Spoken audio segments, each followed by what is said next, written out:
Καράβι, ήταν ένα καράβι, έναν ματαγωγό, από το Βόλο σάλπαρε ένα σφύρι πανικό, από το Βόλο σάλπαρε ένα σφύρι πανικό. Πάει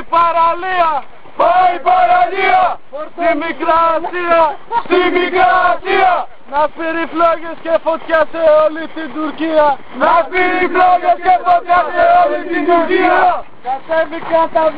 κατέβηκαν τα βακ, γεμάτα πεζοναύτες,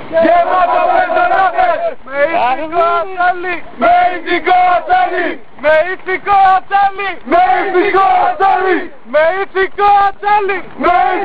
ατσάλι, και όποιο Τούρκο βρήκανε του πήραν το κεφάλι, πεθάναν παλικάρια,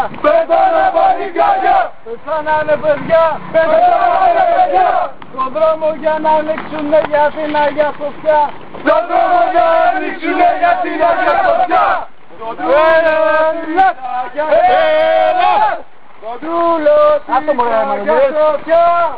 τρούλο της Αγίας Σοφιάς, θα ανέβω για να βγάλω,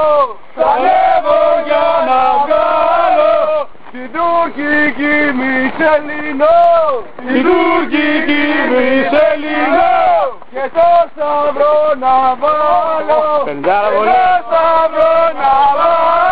και τότε μόνο ο Θεός, την πόλη θα φωτίσει, κι ο ύμνος ο ελληνικός, παντού θα διχύσει.